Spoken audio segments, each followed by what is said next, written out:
नमस्कार दोस्तों, मेरा नाम है मोहित और आप देख रहे हैं ऑल जॉब्स। आज की जो जॉब है जिसके बारे में मैं बताने जा रहा हूँ वो निकली हुई है nuclear power corporation of India limited में। इसमें जो पोजीशंस है वो आपकी scientific assistant, stipendiary trainee, paramedical and non technical post है, कायगा साइन है। ठीक है। इसकी जो ऑनलाइन एप्लीकेशन की जो डेट थी वो आपको दिख रही होगी, 12 मार्च 2025 से स्टार्ट हो चुकी थी। और पहले इसकी जो एडवर्टाइजमेंट में डेट थी वो 1 अप्रैल 2025 थी, लेकिन अभी उसको बढ़ा के 8 अप्रैल 2025 कर दिया। ठीक है। तो इसमें लगभग 170 पोस्ट हैं जो scientific assistant, stipendiary trainee, paramedical and non technical post हैं। ठीक है। उनकी क्या क्वालिफिकेशन है, क्या एज रहने वाली है, ठीक है, उसके बारे में मैं आपको बता दूंगा। डिटेल डिस्क्रिप्शन इसमें है और कैसे आप फॉर्म को अप्लाई करना है वो भी मैं आपको बताऊंगा। तो आप वीडियो में देख रहे होंगे, इसकी ये साइट है npcilcareers.co.in/main site and/default info.afpm। ठीक है। यहाँ पे जाके आपको ये एडवर्टाइजमेंट पे क्लिक करना है तो आपका एडवर्टाइजमेंट डाउनलोड हो जाएगा, जो मैंने ऑलरेडी कर रखा है ये। और ये इसका कॉरिजेंडम है जो कि जैसे इसकी डेट पहले 1 अप्रैल थी, उसको 8 अप्रैल कर दिया है। मैं आपको दिखा देता हूँ, ये देखिए। तो यहाँ पे पहले इसकी 1 अप्रैल थी डेट, उसको 1 अप्रैल 2025, उसको बढ़ा के 8 अप्रैल 2025 कर दिया है। ठीक है। फिर से मैं इस पोर्टल पे आ जाता हूँ। ठीक है। आप इसको अप्लाई करने के लिए ये लिंक है, click here to view details and apply online. तो यहाँ पे आप जाके अगर इस पर क्लिक करते हैं तो ये आ जाएगा। और यहाँ पे वैकेंसीज का जो डिटेल्स है वो भी इसमें आ जाएगा। ठीक है। और वो किस सब्जेक्ट से रिलेटेड है, ठीक है, मैं उसके बारे में आपको बता दूंगा। टोटल जो पोस्ट है इसमें वो काफ़ी सारी पोस्ट है। ठीक है। कैटेगरी वाइज उनको करते हैं, मतलब अराउंड 300 प्लस पोस्ट है। अगर टोटल केवल मैं जो 170 कह रहा था वो आपकी वो स्टाइपेंड ट्रेनी का और आपका साइंटिफिक असिस्टेंट। ठीक है। इसको मिला के 172 यहाँ पे था। उसके बाद अब टोटल अगर हम जो बैकलॉग के साथ भी जो वैकेंसीज है उनको अगर इंक्लूड कर देंगे तो 370 अराउंड पोस्ट है इसमें। ठीक है। अगर आपको इसमें ऑनलाइन करना है तो यहाँ पे क्लिक फॉर न्यू रजिस्ट्रेशन पे आप क्लिक करेंगे तो आपको डिटेल्स आ जाएगी जो भी आपको चाहिए। ठीक है। आपको यहाँ पे पोस्ट की डिटेल कौन सी यूनिट में, तो टाइगर जनरेटिंग स्टेशन है वहाँ पे ऑलरेडी है। आपको कौन सी पोस्ट में अप्लाई करना है वो आप सिलेक्ट कर लीजिए। डिसिप्लिन कौन सा है आपका वो सिलेक्ट करना पड़ेगा। कैटेगरी क्या है, और उसके बाद आपको ये आगे बढ़ना पड़ेगा। ठीक है, जो भी इंस्ट्रक्शन है। ठीक है। अब इसका डिटेल डिस्क्रिप्शन क्या है वो मैं आपको बता देता हूँ। तो ये इसकी देखिए, फिर से मैं आपको जो डेट है यहाँ पे 12 अप्रैल से ये 12 मार्च से सॉरी स्टार्ट हुआ था। और ये 1 अप्रैल, इसमें जो डेट है वो अभी बढ़ चुकी है, आपको मैंने दिखाया था 8 अप्रैल 2025 हो गई। ठीक है। अब इसमें पोजीशंस कैसे कैसे हैं, तो ठीक है। अब इसमें कुछ बैकलॉग की भी पोजीशंस हैं, कई जगह नहीं है। ठीक है। साइंटिफिक असिस्टेंट के टोटल जो पोजीशंस है वो आपकी 45 है। साइंटिफिक असिस्टेंट बी है जिसमें करंट में 45 है, एसटी में 7 है, एसटी में 3 है, ओबीसी में 12 है। ठीक है। इस टाइप से अनरिजर्व की 19 पोजीशन है। अब जो कैटेगरी 1 स्टाइपेंडरी ट्रेनी या साइंटिफिक असिस्टेंट है उसमें आपकी टोटल पोजीशन 82 है। कैटेगरी 2 स्टाइपेंडरी ट्रेनी या टेक्नीशियन जो है उसकी 226 पोजीशन है। असिस्टेंट ग्रेड 1 एचआर में 22 है। Assistant grade 1 finance and account में 4 पोजीशन है। Assistant grade 1 C and MM उसमें 10 पोजीशन है। नर्स में एक ही पोजीशन है। टेक्नीशियन एक्सरे टेक्नीशियन की इसकी भी एक ही पोजीशन है। ठीक है। अब इनकी क्वालिफिकेशन या डिसिप्लिन वाइज क्या है, तो जो साइंटिफिक असिस्टेंट भी है आपका उसमें कंप्यूटर साइंस में एक पोजीशन है, सिविल में 19 पोजीशन है, इलेक्ट्रॉनिक्स में 2 पोजीशन है, इंस्ट्रूमेंटेशन में एक पोजीशन है, इलेक्ट्रिकल में 7 पोजीशन है, मैकेनिकल में 15 पोजीशन है। इस तरह से टोटल 45 पोजीशन।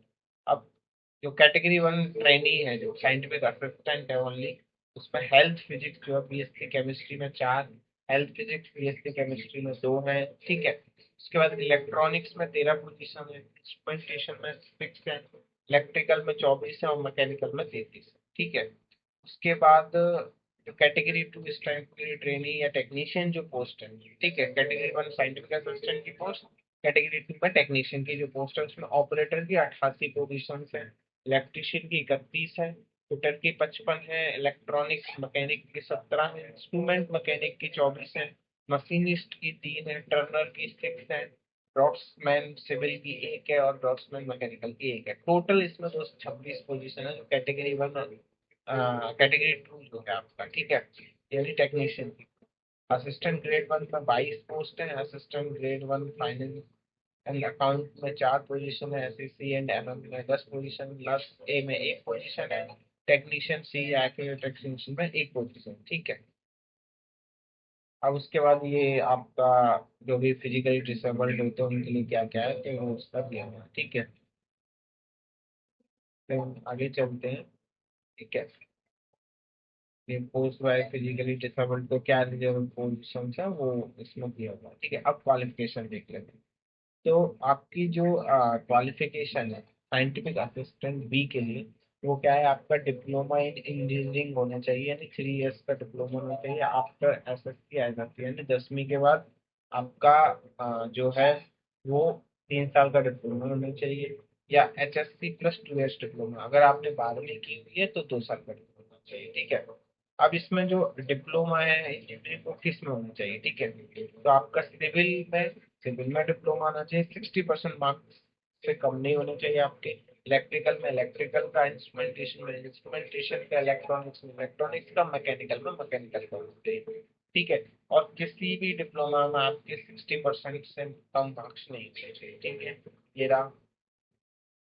और जो scientific assistant B computer science जो है, ठीक है, बाकी जो साइंटिफिक असिस्टेंट है उसमें डिप्लोमा होना चाहिए। तो जो कंप्यूटर साइंस की पोजीशन है उसमें आपके पास बीएससी कंप्यूटर साइंस होना चाहिए, ठीक है, यहाँ पे ये दिया हुआ है, देख लीजिए। और उसमें भी 60% से कम मार्क्स नहीं होने चाहिए। अगर आपके पास बीएससी कंप्यूटर साइंस नहीं है तो आपके पास नॉर्मल बीएससी होनी चाहिए और 1 साल का डिप्लोमा होना चाहिए 1 ईयर का कंप्यूटर साइंस में, ठीक है, वो उसमें भी 60% मार्क्स से कम होने चाहिए, तब भी चलेगा। बीएससी स्टैटिक्स में आपका और 1 साल का कंप्यूटर डिप्लोमा है तब भी आप चल जाएगा, ठीक है। ठीक है, ये इसमें आप अप्लाई कर सकते हो, ठीक है। उसके बाद जो कैटेगरी 1 स्टाइपेंडरी ट्रेनिंग है साइंटिफिक असिस्टेंट जो पोजीशन थी उसमें भी आपका डिप्लोमा होना चाहिए, ठीक है, वो भी रिलेवेंट सब्जेक्ट में जो भी आपका है उसमें होना चाहिए। तो इंजीनियरिंग में 3 साल का सेम जो साइंटिफिक असिस्टेंट बी के लिए है वो इसमें, ठीक है। वही सारी सारी चीजें इसमें होनी चाहिए, ठीक है। उसके बाद आपका जो साइंटिफिक असिस्टेंट है स्टाइपेंड ट्रेनिंग जो है हेल्थ फिजिक्स जो है सब्जेक्ट इसमें आपके पास बीएससी में मिनिमम 60% मार्क्स होने चाहिए। अब बीएससी विद फिजिक्स जो है वो एज ए प्रिंसिपल जो है सब्जेक्ट आपका chemistry mathematics statics electronics and computer science as subsidiary, या BSc with chemistry as principal, यानी बीएससी विद फिजिक्स हो तब भी आपका चलेगा, या फिर आपका क्या बोलते हैं physics mathematics statics electronics and computer science अगर माइनर सब्जेक्ट है तब भी आपका चल जाएगा, ठीक है। अगर आपका बीएससी पीसीएम है तब भी आपका चल जाएगा, ठीक है। ठीक है, लेकिन अगर आपका ओनली बीएससी मैथमेटिक्स है तो आप इसमें एलिजिबल नहीं है, ठीक है, तो ये आप बात ध्यान रखिएगा। तो अगर आपके पास ओनली बीएससी मैथमेटिक्स है तो आप एलिजिबल नहीं होंगे, ठीक है, ध्यान रखें। अब जो टेक्नीशियन है या स्टाइपेंड ट्रेनिंग कैटेगरी 2 है उसमें आपकी बहुत सारी position instrument mechanic electrician electronics mechanic fitter Turner, ठीक है। तो इसमें क्या है आपका 10वीं होनी चाहिए, 50% मिनिमम मार्क्स होने चाहिए साइंस सब्जेक्ट से, और उसके मैथमेटिक्स इंडिविजुअली होना चाहिए, प्लस 2 इयर्स आईटीआई सर्टिफिकेट होना चाहिए रिलेवेंट ट्रेड में, और 2 साल से कम का नहीं होना चाहिए, ठीक है, इसमें ये दिया हुआ है, ठीक है।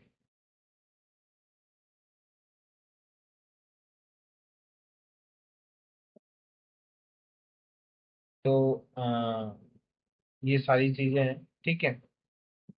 उसके बाद जो टेक्नीशियन ऑपरेटर जो है सब कैटेगरी 2 में बाकी सब तो है। ऑपरेटर के लिए क्या है, आपके पास +2 होना चाहिए साइंस स्ट्रीम में, with physics chemistry mathematics with minimum 50% marks. ठीक है, और आपने कोई भी 10वीं किया हो तो आप इसमें डायरेक्टली अप्लाई कर सकते हैं। मतलब आपके पास अगर 10+2 है तो आप इसमें अप्लाई कर सकते हैं टेक्नीशियन ऑपरेटर। ठीक है। उसके बाद जो आपकी पोजीशन थी, assistant grade 1 HR finance and account CNMM जो भी है, उसमें आपके पास ओनली बैचलर डिग्री होनी चाहिए, 50% मार्क्स। ठीक है, तो आप इसमें अप्लाई कर सकते हैं। उसके बाद जो पोजीशन थी नर्स 1 की, तो नर्स 1 में आपके पास 12वीं होनी चाहिए plus diploma in nursery and midwifery, 3 साल का कोर्स होता है वो होना चाहिए। और उसके साथ साथ आपके पास वैलिड रजिस्ट्रेशन होना चाहिए नर्स का फ्रॉम सेंट्रल या स्टेट नर्सिंग काउंसिल होना चाहिए। या फिर आपके पास BSc इन नर्सिंग है वो भी चलेगा, या nursing certificate with 3 years experience in hospital है तो चल जाएगा। या फिर आपके पास nursing assistant class 3rd and एवं किया हुआ ज्वाइन किया हुआ होना चाहिए आपने आर्म फोर्सेस में। ठीक है, तो आप इसमें अप्लाई कर सकते हैं। अब इसमें एक और चीज हुई है कि candidate should have valid registration as nurse from central state nursing council in India. Candidate possessing BSc in nursing may be considered for award of 2 additional increments on joining। तो अगर किसी ने BSc नर्सिंग किया है और उसके पास value registration है nurse का सेंट्रल या state nursing council in India में, तो उसको जो ज्वाइनिंग जो भी पे ग्रेड मिल रहा है उसमें एडिशनल 2 इंक्रीमेंट भी मिल जाएंगे ज्वाइनिंग के थ्रू। ठीक है, तो उसको उनको और एक्स्ट्रा बेनिफिट है। ठीक है, नर्स 1 में अगर ज्वाइन करते हैं। टेक्नीशियन 3 या एक्सरे टेक्नीशियन की पोस्ट है जो आखिरी है, जिसमें 12वीं साइंस स्ट्रीम में लेकिन 60% मार्क्स होने चाहिए, और 1 साल का मेडिकल रेडियोग्राफी या x-ray technique trade certificate plus 2 years relevant post qualification full time experience होना चाहिए, तब आप इसमें अप्लाई कर सकते हैं। ठीक है, अब ये सारे के सारे जितने भी पोस्ट हैं उनके जो कोर्स हैं, ठीक है, इनको रिकॉग्नाइज्ड यूनिवर्सिटी या इंस्टीट्यूशन से होना चाहिए। ठीक है, कोई भी फेक या वैसा नहीं होना चाहिए। ठीक है, ये कर सकते हैं। अब इनके पे लेवल क्या है और अप्रोक्सीमेट मंथली एमोनमेंट्स क्या मिलेंगे आपको। तो जो नर्स 1 है वो पे लेवल 7 की पोजीशन है, बेसिक पे इसमें 44,900 होता है। अभी जो DA 1 जुलाई 2024 का लास्ट जो है वो 53% है। उसके साथ आपका पे प्लस DA जो है वो 68,000 हो जाएगा। इसके अलावा इसमें HRA मिलता है और टीए मिलता है। ठीक है, उसके बाद साइंटिफिक असिस्टेंट 2 जो है वो पे लेवल 6 की है। इसमें आपका 35,400 बेसिक पे है, तो इसमें 54,162 पे प्लस DA मिलेगा। इसके अलावा टीए मिल जाएगा। ठीक है, तो assistant grade 1 HR FMS CNM में भी आपका लेवल 4 की पोजीशन है, टेक्नीशियन भी 4 की है, तो इसमें आपको 39,000 अराउंड सैलरी मिल जाएगी। इसके अलावा टीए भी होता है और टीए चेंज होता है। ठीक है, अब जो स्टैम्पलर ट्रेनिंग है साइंटिफिक असिस्टेंट कैटेगरी 1 और कैटेगरी 2 जो टेक्नीशियन है उनको कैसे मिलेगा। तो जो पहली साल जो ट्रेनिंग होगी साइंटिफिक असिस्टेंट को उसको 24,000 रुपये मिलेंगे, टेक्नीशियन वाले को 20,000। दूसरी साल में आपको 26,000 रुपये और उनको 22,000 रुपये मिलेंगे। बुक अलाउंस जो है वो 3,000 रुपये का है, तो बुक आपको कोई खरीदना है तो 3,000 रुपये ले सकते हैं, दोनों को सेम ही है।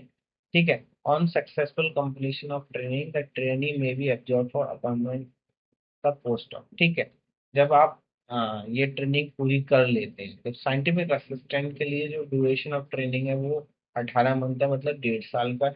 और जो टेक्नीशियन है उनके लिए 24 मंथ का है। ठीक है, तो इसमें ऐसा रहेगा। और जो साइंटिफिक जब ट्रेनिंग कंप्लीट हो जाएगी और आपको एब्जॉर्ब किया जाएगा तो साइंटिफिक असिस्टेंट जो बी पोजीशन है उस पर आपको एब्जॉर्ब किया जाएगा, टेक्नीशियन 2 में लेवल 3 पे, और साइंटिफिक असिस्टेंट बी का लेवल आपको मैं इसमें एडवर्टाइजमेंट में बता लेवल 6 पर मिलेगा। ठीक है, सैलरी दोनों की आपको वहाँ पर जैसे लेवल 3 पर 33,000 हो जाएगी और लेवल 6 पर 54। पी ए ये पे प्लस डी है। ठीक है, इसमें टीए कैलकुलेटेड नहीं है तो टीए आपको बाद में मिलेगा। ठीक है, अब देखिए इसमें लिखा हुआ है transportation allowance, house rent allowance, housing site location allowance, professional update allowance annual जो होता है वो मिलेगा। ठीक है, इसके अलावा एम्प्लॉय बेनिफिट्स जो क्या होते हैं, तो इसमें जो भी सेंट्रल गवर्नमेंट इस टाइप की जॉब है उसमें आपको लीव ट्रेवल अलाउंस मिलता है, लीव एनकेसमेंट मिलता है, मेडिकल फैसिलिटी मिलती है, सेल्फ एंड डिपेंडेंस जो भी है, एजुकेशन फैसिलिटी मिलती है, children with in the township मिलती है। तो ज़्यादातर इसकी क्या है, एंड जो nuclear power corporation of India limited है उसकी टाउनशिप होती है, तो उसमें आपको पढ़ाई का भी एजुकेशनल असिस्टेंट मिल जाता है, reimbursement of membership fee for professional institution भी मिल जाता है, केबल टीवी के चार्जेस मिल रहे हैं, मोबाइल फोन चार्जेस मिलते हैं, न्यूज़पेपर चार्जेस मिलते हैं, कैंटीन सब्सिडी मिल जाती है, ठीक है।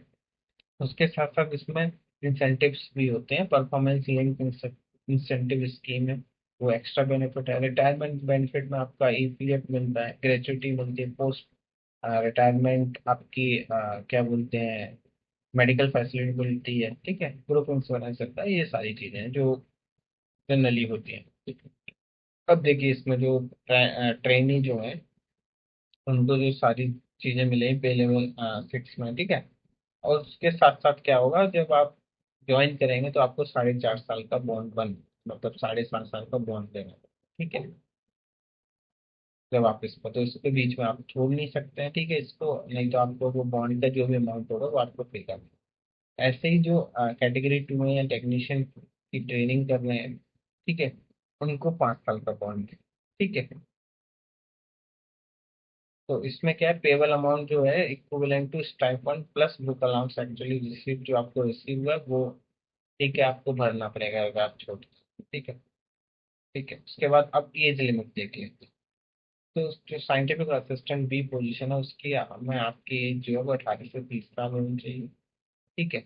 और जो स्टाइपेंडरी ट्रेनी साइंटिफिक असिस्टेंट जो है 1, उसमें 18 से 25, 2 में 18 से 24, और असिस्टेंट ग्रेड 1 जो HR और है 21 से 28 है इसमें, नर्स में 18 से 30 है, और टेक्नीशियन में 18 से 25, ठीक है। तो ये इसमें डेट ऑफ बर्थ का भी आपका क्लियर हो गया है, ठीक है। उसके बाद जो एज रिलैक्सेशन मिलता है जो जिस कैटेगरी का, तो ओबीसी नॉन क्रीमी को 3 साल का, SC ST को 5 साल का, और जो फिजिकली डिसेबल्ड है अनरिजर्व कैटेगरी में उनको 10 साल का, ओबीसी में है तो 13 साल का, SC ST में तो 15 साल का, ठीक है। उसके बाद इन्होंने अलग से दिया हुआ है कि जो 1980-40 राइट्स में जो दंगे हुए थे उनमें मारे गए और उनके डिपेंडेंट जो बच्चे हैं उनको 5 साल का, या फिर जो dependent of defence person killed in action, कोई एक्शन कोई घटना हुई उसमें मारे गए तो उनको 5 साल का, ठीक है। विडो वुमेन है या जुडिशली डाइवोर्स वुमेन है जो भी, उनको 5 साल का रिलैक्सेशन मिल जाएगा अनरिजर्व कैटेगरी को, ठीक है। उसके बाद जो स्टाइपेंड ट्रेनी है, ठीक है, उनको आपको 40 साल SC ST कैटेगरी को मिल जाएगा, ठीक है। और जो एक्स सर्विस मैन है अगर वो अप्लाई करें उनको 5 साल का, ठीक है। और ग्रुप सी पोस्ट के लिए 3 साल का मिलता है, ठीक है। तो ये सारी चीजें आपको इसमें मिल जाएंगी, ठीक है। अब इसका जो एग्जामिनेशन प्रोसेस क्या रहने वाला है तो उसके बारे में हम देख लेते हैं। तो साइंटिफिक असिस्टेंट और जो कैटेगरी कैटेगरी 1 और कैटेगरी 2 जो ट्रेनीज हैं, ठीक है, उनमें क्या होगा आपका जो सॉरी साइंटिफिक असिस्टेंट है और कैटेगरी 1 जो ट्रेनी है उनका ऑनलाइन एग्जामिनेशन होगा प्लस पर्सनल इंटरव्यू होगा। और जो कैटेगरी 2 है टेक्नीशियन जो पोजीशन है उनके लिए ऑनलाइन एग्जामिनेशन होगा, preliminary test plus advance test होगा, उसमें कोई भी पर्सनल इंटरव्यू नहीं होगा, ठीक है। उसके बाद जो क्या बोलते हैं, असिस्टेंट ग्रेड 1, असिस्टेंट ग्रेड और ये नर्स जो भी है तो उनका ऑनलाइन एग्जामिनेशन होगा, तो preliminary test plus advance test plus skill test होगा, ठीक है। इसमें 3 होंगे, स्किल में आपकी जो स्किल में आप कर रहे हो वो रहेगा, ठीक है। ये ये हो गया। उसके बाद जो कंप्यूटर बेस्ड जो टेस्ट है वो ट्राइलिंगुअल क्वेश्चन पेपर होगा, इंग्लिश हिंदी एंड कन्नड़ में होगा, ठीक है। तो तीनों में से जो भी आप हैं उसमें सुटेबल आप दे सकते हैं, ठीक है। अब जो साइंटिफिक असिस्टेंट भी और कैटेगरी 1 स्टाइपेंडरी ट्रेनी जो साइंटिफिक असिस्टेंट है उनके लिए क्या होगा, स्टेज 1 जो ऑनलाइन एग्जामिनेशन है वो total question 50 multiple choice question होंगे और 90 मिनट्स का ये एग्जाम है, ठीक है। और जो सिलेबस होगा आपके जो भी सब्जेक्ट है उसके हिसाब से, वो इलेक्ट्रॉनिक्स है तो इलेक्ट्रॉनिक्स, सिविल है तो सिविल, और ईच करेक्ट आंसर के लिए 2 मार्क्स, और नेगेटिव के लिए हाफ मार्क्स को डिडक्ट किया, ठीक है। मैक्सिमम मार्क 100 है, और इसमें जो क्वालिफाइंग स्टैंडर्ड 40% अनरिजर्व कैटेगरी के लिए, 30% SC ST OBC non creamy layer EWS और फिजिकली डिसेबल्ड के लिए। ठीक है। ठीक है, ये है। अगर इससे कम आते हैं तो आपको शॉर्ट लिस्ट नहीं किया जाएगा। और शॉर्ट लिस्ट का जो पर्सनल इंटरव्यू में रेशियो 1:5 का। ठीक है, तो उनको शॉर्ट लिस्ट किया जाएगा। ठीक है, तो ये आप ध्यान रखिएगा। उसके बाद जो है स्टेज 2 है, जो पर्सनल इंटरव्यू है। टोटल इंटरव्यू मार्क्स 100 है, लैंग्वेज फॉर पर्सनल इंटरव्यू। ठीक है, तो आप इंग्लिश और हिंदी हिंदी में से, दोनों में से किसी में भी लैंग्वेज को चूज कर सकते हैं। इसमें भी qualifying standard 40% unreserved, 30% SC ST OBC non creamy EWS और फिजिकली डिसेबल्ड के लिए। ठीक है। उसके बाद क्या होगा कि जो आपका ऑनलाइन एग्जामिनेशन हुआ था 100 मार्क्स का, और इंटरव्यू जो हुआ था उसका 50-50 के स्कोर का वेटेज होगा। उसके बाद एक मेरिट बनेगी, और उस मेरिट में जो मेरिट में आएगा उसको सेलेक्ट किया जाएगा। ठीक है।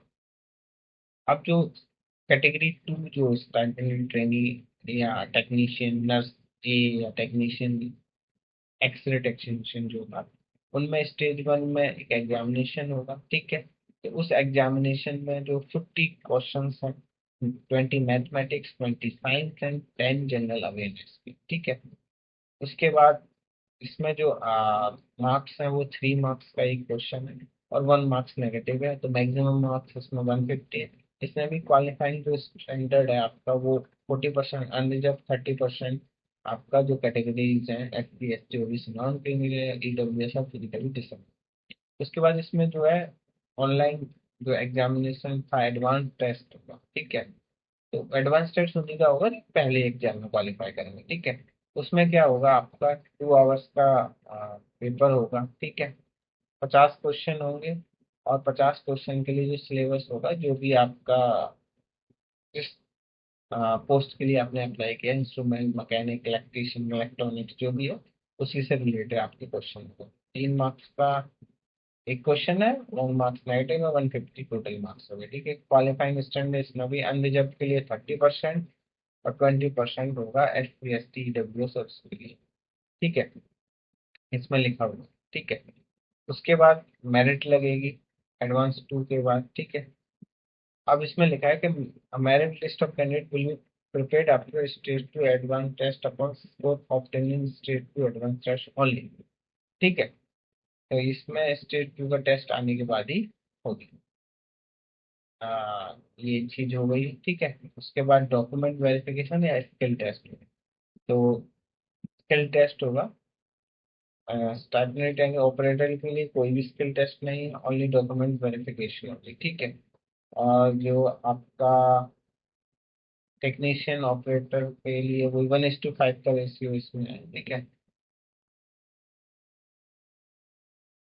अब जो assistant grade H1 HR, assistant grade 1 FA और असिस्टेंट ग्रेड 1 आपका जो C&MM है, उसके लिए भी एग्जामिनेशन होगा। 50 मल्टीपल चॉइस क्वेश्चन है, जिसमें आपके जीके एंड करंट अफेयर से 25 क्वेश्चन होंगे, कंप्यूटर नॉलेज से 15 और इंग्लिश लैंग्वेज से 10 क्वेश्चन होंगे। हर एक क्वेश्चन 3 मार्क्स का, नेगेटिव मार्किंग 150 हो गया है। ठीक है, इसका मैक्सिमम जो मार्क्स रहेगा, क्वालिफाइंग स्टैंडर्ड अनरिजर्व के लिए इसमें 30% है, SC ST OBC non criminal EWS physically disabled के लिए 20%। ठीक है।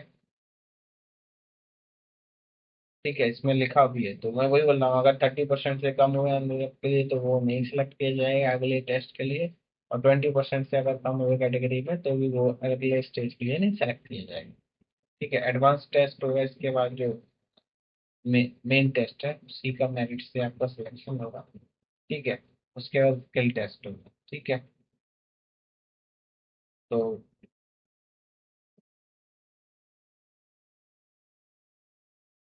स्किल टेस्ट में आपका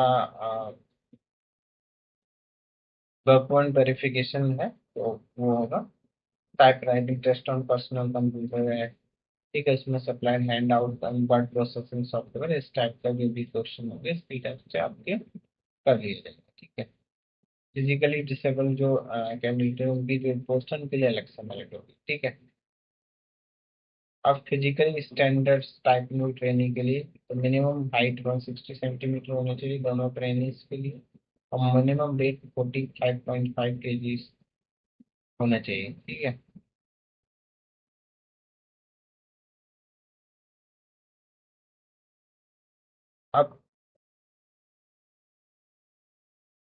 ठीक है। उसके बाद जो इसमें आपको ट्रेवलिंग अलाउंस भी मिलेगा। ठीक है। Only out station SC ST जो कैंडिडेट है ऑनलाइन एग्जामिनेशन, स्किल टेस्ट या पर्सनल इंटरव्यू के लिए है, और जो एम्प्लॉयड नहीं है किसी भी गवर्नमेंट सेक्टर में उनको ये मिल जाएगा। ठीक है। ठीक है। ये सारी चीजें इसमें, अगर आप ऑलरेडी कहीं भर रही हैं तो आपको NOC लेके आना पड़ेगा। ठीक है। ये भी जरूरी है। कास्ट सर्टिफिकेट, अगर आप किसी कास्ट है तो आपका लेटेस्ट होना चाहिए। ठीक है। इसकी लास्ट डेट जो है वो 1 अप्रैल से अब 8 अप्रैल 2025 कर दी गई है, तो आप इसमें भर सकते हैं। ठीक है। शुरुआत में मैंने आपको इसका जो ऑनलाइन है कैसे करना है वो मैं आपको बता दिया था। ठीक है। इसमें जो भी आपकी पर्सनल डिटेल्स सब आपको भरनी है, और उस फॉर्म को जाके सबमिट कर देना। ठीक है। और इसमें कोई भी हार्ड कॉपी का वो नहीं होता है। ठीक है। तो आप ऑनलाइन इसको जाके भर सकते हैं। ठीक है। और इसमें आपकी जो फीस है, male applicant belonging to general EWS and OBC category, उनको 150 रुपये देने पड़ेंगे पर ग्रुप बी पोस्ट, और 100 रुपीज देना पड़ेगा ग्रुप सी पोस्ट। ठीक है। फीमेल एप्लीकेंट जो है, और applicant SC ST physically disabled, ex service man है, डिपेंड और जो भी आपकी कैटेगरी एम्प्लॉय और NPCI है, उनको कोई भी फी नहीं देती। ठीक है। और जो ग्रुप सी की पोस्ट है उनके लिए 100 रुपीज फीस है फॉर जनरल EWS और OBC कैटेगरी। तो आपकी जो साइंटिफिक असिस्टेंट की पोजीशन है उसके लिए आपको 150 रुपये देने हैं। साइंटिफिक असिस्टेंट बी की पोजीशन है, जो ट्रेनिंग है उनमें कुछ भी नहीं देना है। और जो आपकी टेक्नीशियन की पोजीशन है, असिस्टेंट HR और फाइनेंस एंड अकाउंट CNM जो भी पोजीशन है, उनके लिए आपको 100 रुपये देने होंगे। वो आपकी ग्रुप सी की पोस्ट है। ठीक है। और कोई अगर आपको इन्फॉर्मेशन चाहिए तो आप मुझे कमेंट बॉक्स में लिख सकते हैं। इसकी जो डिस्क्रिप्शन बॉक्स में सारी डिटेल्स में आपकी लिंक, PDF की लिंक जो भी है, ऑनलाइन अप्लाई करने की जो लिंक है वो भी मैं आपको शेयर कर दूंगा। ठीक है। तो आप ये देखिए। और कोई इन्फॉर्मेशन चाहिए या और कोई भी आपको इन्फॉर्मेशन लेनी है इससे रिलेटेड, इस सिलेबस क्या रहने वाला है, क्या चीज़ होने वाली है, तो आप मुझे कमेंट बॉक्स में लिख सकते हैं। मैं आपको सारी इन्फॉर्मेशन दे दूंगा। ठीक है। Thank you.